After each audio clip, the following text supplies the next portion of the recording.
friends and subscribers. This is China News for April 2015. This will be the first China News that is completely digital, no newspapers to reference, but that can be a good thing. Let's take a look at what happened in China over April, and the first news story here: China is set to lose title of world's factory to Southeast Asia and perhaps the rest of the world, as Burma, Cambodia, Laos, and Vietnam continue to gain against China for cheap labor and manufacturing. The transformation in some of these countries is already evident, as I've showed you in some of my videos. Traveling through Vietnam and the Ho Chi Minh Trail, I've commented that the infrastructure still needs work, but there's a lot of potential down there, and a lot of Chinese companies are moving to Vietnam for the benefits of cheap labor, and that certainly will be the trend going forward. Cheap young labor with the strategic location of Burma, Cambodia, and Laos are drawing increasing numbers of manufacturers that are inquiring about changing their location from China to Southeast Asia, down there in Indochina. And that trend will continue because Chinese labor is continuing to rise, and of course that is nothing new, but this won't happen overnight. It will take some time to produce these areas as being big manufacturing hubs because of infrastructure and other problems. China's Belt and Road Plan set to spur FTA talks. This is the new terminology used by the Chicoms. Belt and Road. What it basically means is the strategy of the New Silk Road and how they'll integrate many different countries into the deal. And as you can see there, it going down into the northeastern part of Africa, which is key because Africa is not only a huge market, but it has a ton of natural resources and labor that can benefit the maritime Silk Road as well as the land Silk Road. Now they've been talking about Belt and Road here for several months, and it's going to take a long time to get not only the infrastructure built, but arrange for the soft power and influence throughout this region, as some of these places are hotbeds, and I commented that in my New Silk Road video that you want to take a look at if you want some more information about it. But Belt and Road, a term that you will hear about a lot in the near future. What's going on as far as antiques and gold and silver go? Well, Sotheby's is commenting that they are auctioning off a 19th century Beijing map for a record price, and other collectibles from China's 19th century are getting popular and expected to fetch 30,000 to 40,000 British pounds just for a map, which is basically not really extraordinary in any way, besides the fact that it was created quite a while ago and is in great condition. But you're seeing this all throughout Asia, that with the rise of inflation and a lot of Asians that have money to spend on collectibles, they're pushing up the price of things that have questionable value, but if the auction houses are selling for record amounts, then you can be sure that perhaps its true value is being revealed. Same with gold and silver, right? Busted. China vows to crack down on obscene new trend of family hiring strippers to dance at funerals to show off wealth. This can only happen in Asia, and it is strange. It should have been on my comic relief video, but here it is. Erotic dancing is quickly gaining popularity at funerals across the Chinese countryside, okay? Celebrating someone's death by having erotic strippers is bad taste, to say the least, but this is basically what is happening in China, and it gets stranger and stranger the more you take a look at it. But this is a stripper in Hebei province dancing at a man's funeral. The mourners gather and they stuff yuan into the stripper's G-string. A new trend, perhaps, started in China throughout the world? I highly doubt it. Here's Vice, which is a website that will have a lot of extraordinary news articles that you won't find many other places. Chinese government saying, hey, hold it, no more strippers at funerals, for obvious reasons. In death, as in life, there's more than one way to throw a party. Booze and disco balls, KTVs and strippers. Very strange, but also very Chinese, to say the least. Whatever happened to throwing big dinner parties and having expensive booze and bodyguards? I guess that's so passé in today's China. China is said to use a new powerful weapon to censor the internet. Now, this is nothing new. However, it is gaining a lot of news coverage because of the fact that Barack Obama recently has touted China as being a major threat in cyber security.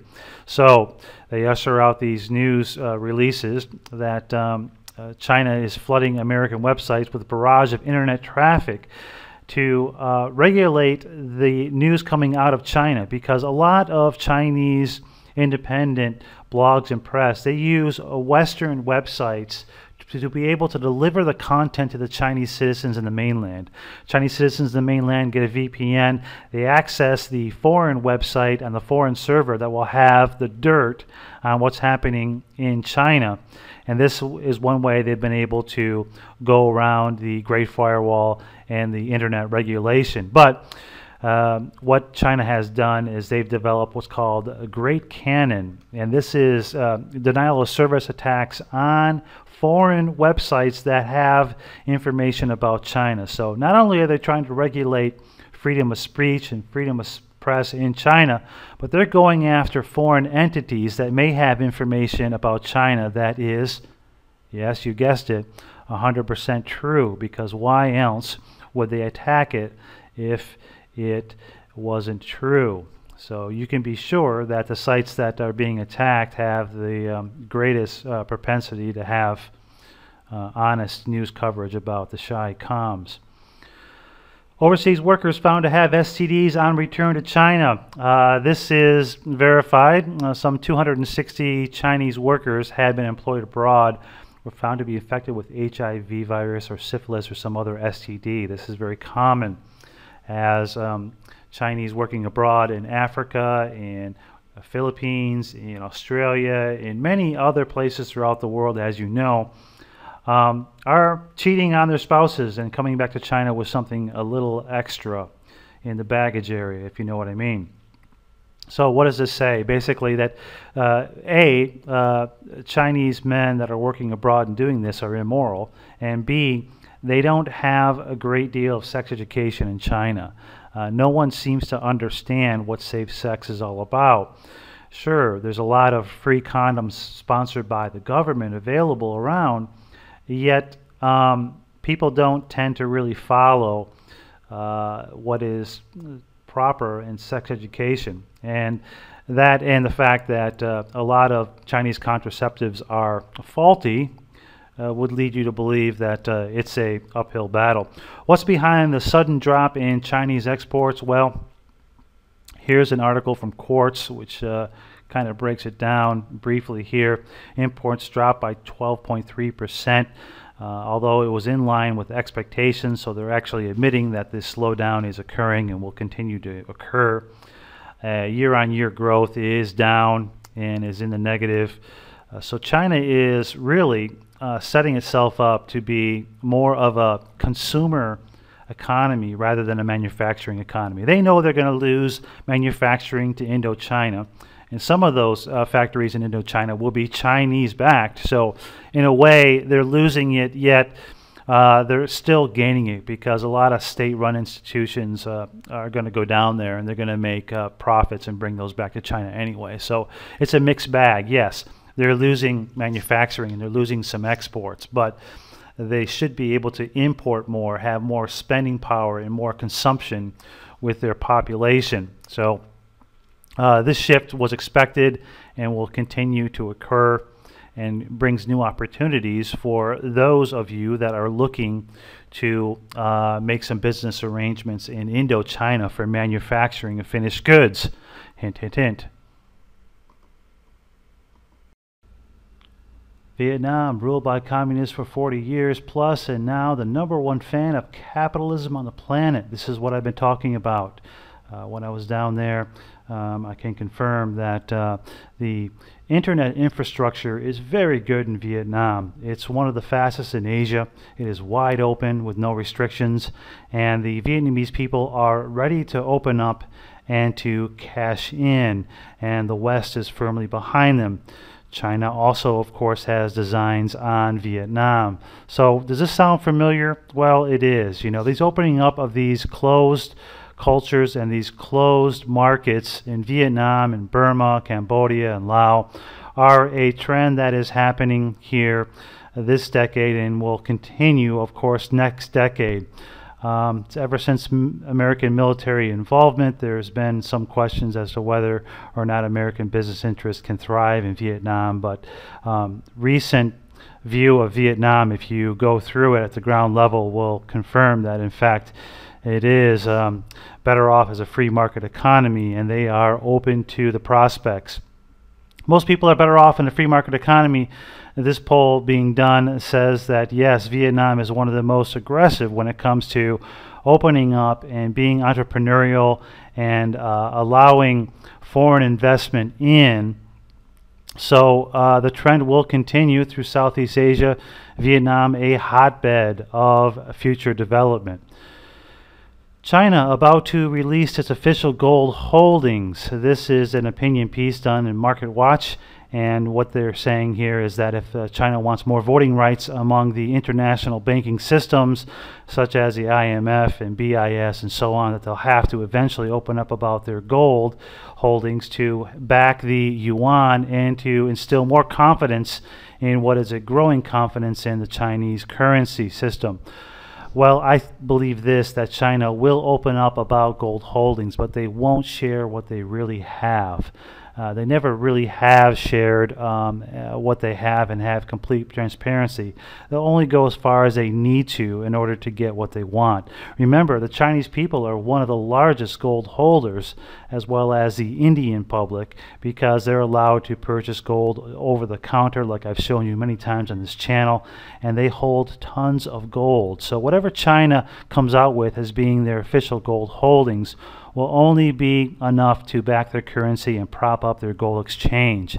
They're not going to show their whole hand. They're not going to come clean on everything if they don't have to. That's not the Chinese way.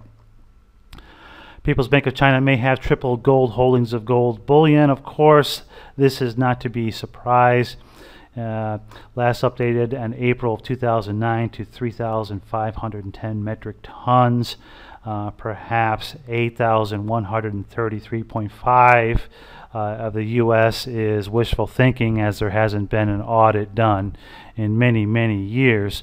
But like I said before, Chinese future is tied to gold because they have invested so much of their wealth in it. They are mining around the world in gold. The people love gold, and it is one thing of rock solid security that is instilled in the Chinese culture. So look for the release to be in the neighborhood of 10,000 tons of gold, perhaps much more. I believe that China has right around 20,000 tons of gold. And you can just look at the year-on-year-end auctions and the year-on-year-end sales of gold bullion throughout the world, and look at the buyers of it, and you'll see that China has been buying gold by proxy around the world for well over a decade. So the amount is staggering. Yes. This is an interesting article. 7 reasons why China will start a war by 2017. Number 1, regime legitimacy. China has a lot of concern with social unrest, and that problems in China with the labor And a lot of complaining and a lot of protests in China continues to go on, even though it's not reported in Western media. Thousands of protests happen annually here, and the building of the mass to get more out of what is a rising wealth standard in China is one of the reasons. Chosen trauma. This basically is payback for what happened in World War I, World War II, and prior to that, a lot of saving face and payback between Japan and other Asian powers. Being recognized as #1, it's big for Chinese machismo. I've talked about that many times.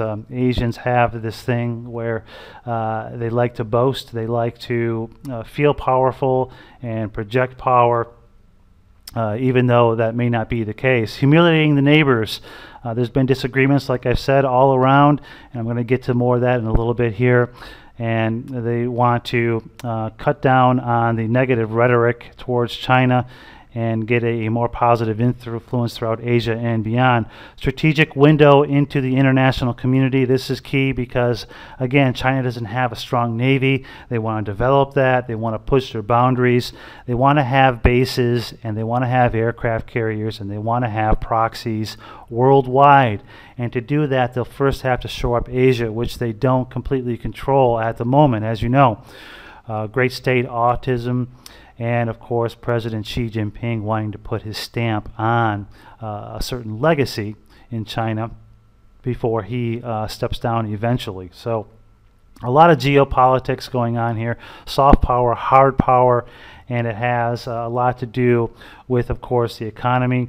I'll take a look here at China's airstrip that is in the news. As you may know, China has built an airstrip in disputed territory near the Paracel Islands, which is one of the hottest shipping areas throughout the world.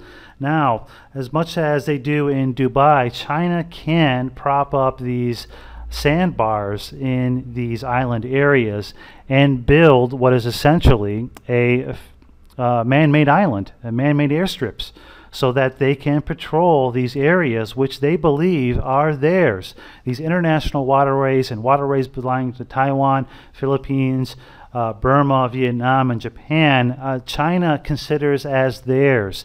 They'll pull out maps from ancient times and claim that these were theirs all along, and there's really no reasoning with them on this. Now, they do have some legitimate disputes with some areas. However, I think that building airstrips in these international waters is going too far. Of course, they already have oil rigs that are built and being built in these disputed areas, and it can lead to only one place, my friends, and that is war in Asia. China's monetary policy flawed, flawed analogy of Chinese QE. Well, all QE is flawed. When you talk about Keynesianism, being able to control an economy and to prime the pump and to give and take away the punch bowl is illogical when you're talking about economies of scale and free markets. It is an organic thing, an economy, and to be able to control it, to be able to do what you want with it is illogical, and Chinese are having trouble right now with debt, and long-term refinancing operations are being talked about. They have a lot of sovereign debt, a lot of personal debt. The real estate market is crashing. So more QE on smaller scales are being offered throughout China. Now, if you notice, they've announced QEs, but they've been small enough where they haven't really hit the mainstream press. And that's how they're doing it, through these baby steps of priming the pump little by little by little, and trying to control something that cannot be controlled by man, like I said. So that's the China news for April 2015. I'll see you next month for more China news. 再见。